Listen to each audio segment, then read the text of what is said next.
ئەم کاتتان باش بیسەرانی هێرزە لە ناوەندی هەواڵەکانی رادیۆ دەنگی گەل بە یارمەتی ئەوکارانم گەشتی هەواڵەکانی ئەمڕۆ دووشەمبە 23 دیسەمبەری 2024 تان پێشکەش دەکەین.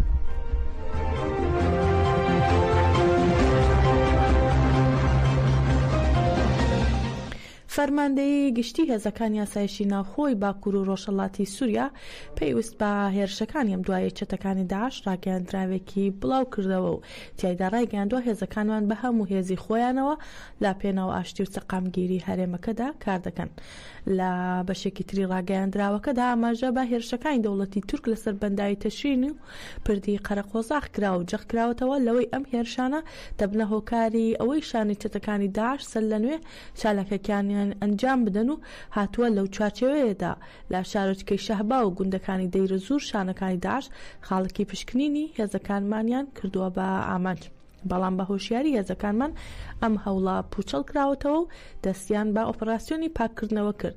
ئەم هێرشە دوای چەند کاتژمێرێک لە بە ئامانجگرتنی خاڵی پشکنینی وادی ئەلڕەملەی باشووری حەسەکە ئەنجام درراوە. هەروەها لە ڕاگەیاندراوەکەدا باس لەوەش کراوە کە ئەم ریان ناخاتەوە لە ئەرکی پاراستنی خاک و ڕاشیان گەیاندووە هێزەکانمان دەبنە قەلغانی پاراستن کە ئارامی و ئاسایشی هەرێمەکان دەپارێزن و بە هەموو هێزی خۆمانەوە کار دەکەین بۆ ئاشتی و ئاسایشی هەرێمەکە.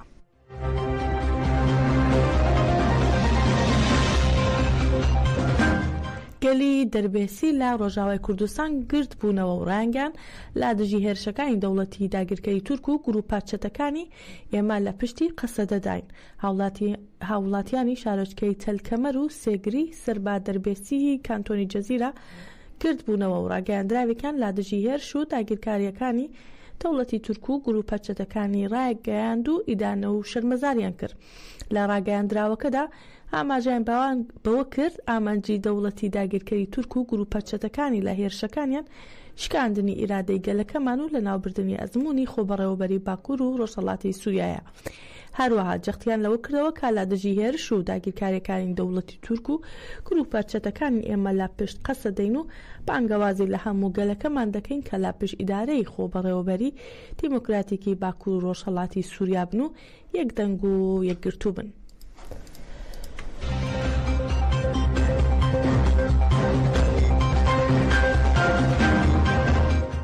رابرت پێتیت سەرۆکی تیمی لە کۆڵینەوەی سەربانەتەوەی گرتوەکان لەبارەی سەردانیکردنی تیمێکی نەتەوەی گرتوەکانەوە بۆ دیمەشق با مەبەستی لێکۆڵینەوە لە تاوانەکانی ئەسڵ ڕایگەیاند. تیمەکە گەیشتۆتە دیمەشق و داوایان لە دەسەڵاتی نوێی سووریا کردووە ڕێگەیان بدات با شێوەیەکی مەیدانی لێکۆڵینەوە لە تاوانەکانی دژی مرۆڤایەتی سەردەمی ئەسەد بکەن. هەروەها پێتیت باسی لەوەش کردووە ناوی سەدان زیندان و ناوەندی بە ناو ئاسایش و شوێنی ئەشکەنجەدانیان تۆمار کردووە کە هەریەکەیان شوێنی ئەشکەنجە و شاردنەوەی گۆڕی بە کۆمەڵی تایبەت بە خۆیان هەبووە. پێتیت دەشڵێت بەڵگەنامەی زۆریان کۆ کردوێتەوە بەڵام پاراستنی بەڵگەنامەکان پێویستی بە هەنگاوی کردداری هەموو بەرپرسان هەیە. هاوکات لە ناو بەڵگەنامەکاندا ئەویان بۆ دەرکەوتووە سیستەمێکی دەستگیرکردن و ئەشکەنجەدانی ئەوتۆ لە سووریا هەبووە کە تەنیا ڕۆڵی چەوسانەوەی زیندانیەکانی نەبووە بەڵکو ئامانجیشی ئازاردانی هەزاران خێزانیش بووە.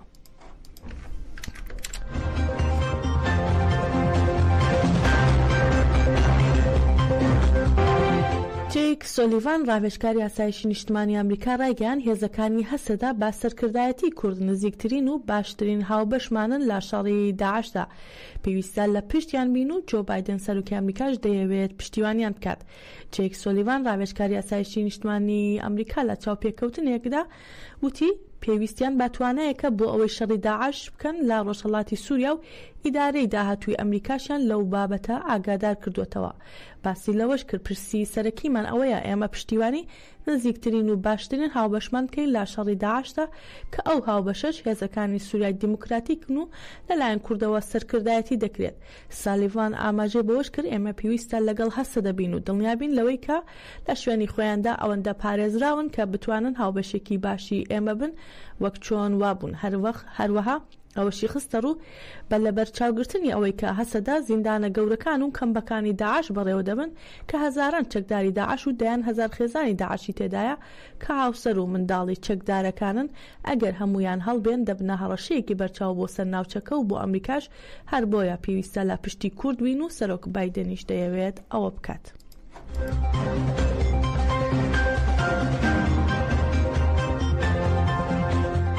بەشێک لە ڕۆژنامەنووسان لە ئێستانبول هەوڵیاندا کە شەیدکردنی ڕۆژنامەنووسان نازم داشتان و جیهان بیلگین شەرمەزار بکەن، بەڵام پۆلیسی دەوڵەتی داگیرکەری تورک هەڵی کوتایە سەریان و 59 کەسیان دەستگیر کرد.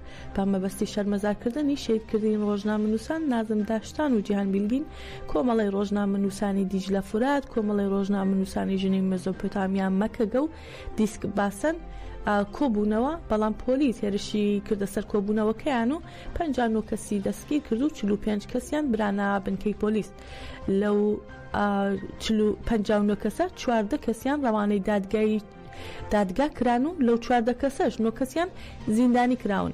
دادگا هەڵگرتنی وێنەی ڕۆژنامەنووسان نازم داشتان و جیهان بیلگینی وەک پاساوی زیندانی کردن نیشان داوە.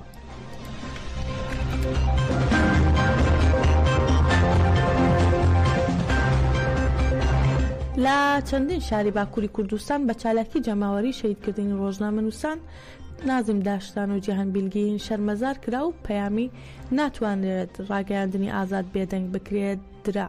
لە ڕۆحا پارتی هەرێمە دموکراتیکەکان دە بەپە و دەم پارتی و تەژەئا لە ناوچەی وێران شاری ڕۆحا شەیدکردنی ڕۆژنامەنووسانیان شەرمەزار کرد. هەروەها دەم پارتی لە چەولیک ڕاگەیاندراوێکی بڵاو کردەوە و بەڕێوەبەرانی پارتەکە لە شار و ناوچەکە و بەڕێوەبەرانی دە بە پەیشارەکە و چالاکوانانی تەژە بەشداریان لە کۆبوونەوەکەی داکرد. لاوانیش با پێشنگایەتی دە بەپە دەم پارتی و تەژە چالاکیەک بەڕێوە چوو. نوێنەرانی کۆمەڵگەی مەدەنی و ڕێکخراوە پیشەیەکانیش لە چالاکیەکەدا بەشدار بوون.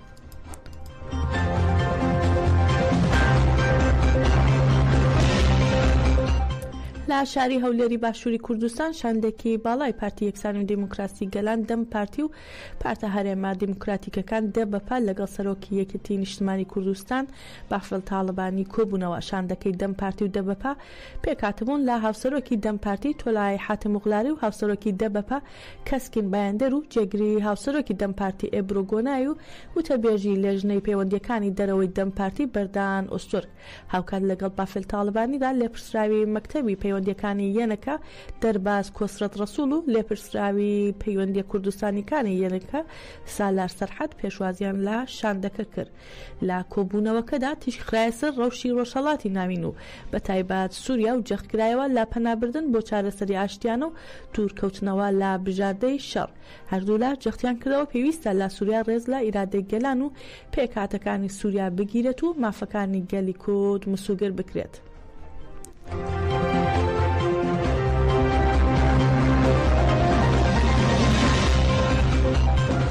لە گۆڕستانی سەیوانی سلێمانی بە بەشداری خانەوادەی شەهیدان و هاوڕێیانی شەهید چلەی شەهید شوان محەممەد ناسراو بە پێشەوا سۆرانی لەسەر مەزارەکەی بەرزڕاگیرا. لە 12 مانگی تشرینی دووەمی ئەمساڵ ناسنامی شەهید ڕاگەیاندرا و تەرمی شەهید شەروان محەممەد ناسراو بە پێشەوا سۆرانی کە لە ڕۆژاوای کوردستان شەهید بوو لە پزیشکی دادی سلێمانی بە بەشداری خانەوادە هاوڕێیان و وڵات پارێزان وەرگیرایەوە و بە مەراسمێکی شایستە لە گۆڕستانی گردی سەیوان لە سلێمانی بە خاک سپێردرا. لە مەراسمەکەدا وتاری کۆمیتەی خانەوادەی شەهیدان خوێنرایەوە و دواتر وتاری نوێنەرایەتی ڕۆژاوای کوردستان لە هەرێم لەلایەن ڕۆزا حەسەنەوە خوێنرایەوە و دایکی شەهید شوانیش لە مەراسمەکەدا قسەی کرد و وتی کە خوێنی شەهیدەکانمان با فیڕۆ ناڕوات و ئامانج و ئاواتی ئەوان دێتە دی.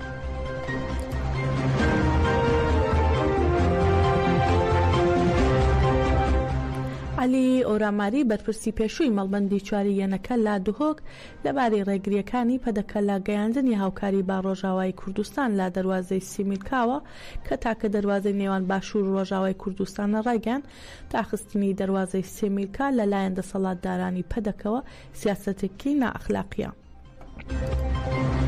ئاوا بە ڕۆژاوای کوردستانê وەکو هەرکێکی وجدانی سەر هەمی گەلی کوردە هەر چاپارچی کوردستانی دەستێکی بدەێ طایبه او پیوندی باشور کردستانی سازی پیت فرمی و همی پارتین و سیاسی و دوید دستک بده تا روشاوای کردستانی و آنوساتا دا گرتنا درگه سیماکا بیوشدانیه که و اوانه هم کویت بند باندورا دیسا سیاست دولتا دا کرد و دولت ترکیه که به پی اجندا سیاست توی اف درگه هاتیه گرتنوش بویره جموجولا یعنی درگه سیماکا تنی بو لوین و جموجولا کا بزرگانیه بو در بازکرنا هندک هزوشیان مروویه یعنی بو دسته اگر درگه سیماکا وی قناقه دا بیتا گرتم دیدنامن چیتت خانه که ستمه دا یعنی چیتت بیاوه که دا کو هنه نیار بی چنده خازن بور که او درگتنی بو یعنی در باز کرنا درمانه بو در باز کرنا گلوپلت خارنه بو در باز کرنا هنده کاروبار لوجستیکه. رامیار محەممەد زادا تەمەەن 19 ساڵ خەڵکی شاری سەردەشت لە ڕۆژهەڵاتی کوردستان لەلایەندان دادگای شۆڕشی شاری مەهابادەوە سزای 32 مانگ زیندانیکردنی بەسەردا سەپێنرا. رامیار محەممەدی زادە بە تۆمەتی بانگەشە لا دژی حکوومەت و هاوکاری لەگەڵ یەکێک لە گروپە ئۆپۆزیسیۆنەکان سزادراوە. جێاماژەی لە مانگی ئایاری ئەم ساڵدا رامیار محەممەد زادە لا دوای هێرشی تونند و تیژانەی هێزەکانی دایت لەعات بۆ سەر ماڵەکەی دەستگیر کرا و پاش نزیکەی 2 مانگ دەست بەسەری بە دانانی بارمتە باشیەوەی کاتی لە زیندان ئازاد کرا.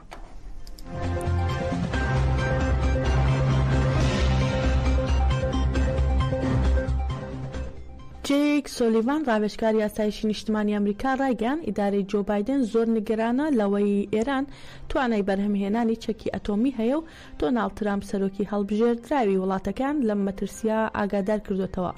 سۆلیڤان وتی لە ئێستادا لەناو ئێران دەنگی جیاواز هەیە کە بۆ چوونیان وایە ئێستا کاتی ئەوەیە وڵاتەکان بەرهەمهێنانی چەکی ئەتۆمی ڕابگەێنێت. جگال لەوە راپۆرتی ئاژانسی نێودەوڵەتی وزەی ئەتۆم لەبارەی وردەکاری هەنگاوە مەترسیدارەکانی ئێرانمان لەلایە. ئەمە لە کاتێکدایە ترامپ لە کاتی هەڵمەتەکانی هەڵبژاردندا جەختی لەسەرەوە کردەوە ڕێگەن نادات کۆماری ئیسلامی ئێران دەستی بە چەکی ئەتۆمی بگات و ئەگەر پێویستیش بکات هێرشی سەربازی دەکەنات سەر وێستگەکانیان. تاکو ئێستا کۆماری ئیسلامی ئێران جەخت لەوە دەکاتەوە ئاستی پیتاندنی یۆرانیۆم و پرۆگرامە ئەتۆمیەکەی بۆ مەبەستی ئاشتیە، بەڵام ئاژانسی نێودەوڵەتی وزەی ئەتۆم جەخت دەکاتەوە ئاستی پیتاندنی یۆرانیۆم بۆ سەر و 80% بەرزکراوەتەوە کە نزیکە لە بەرهەمهێنانی چەکی ئەتۆمیە.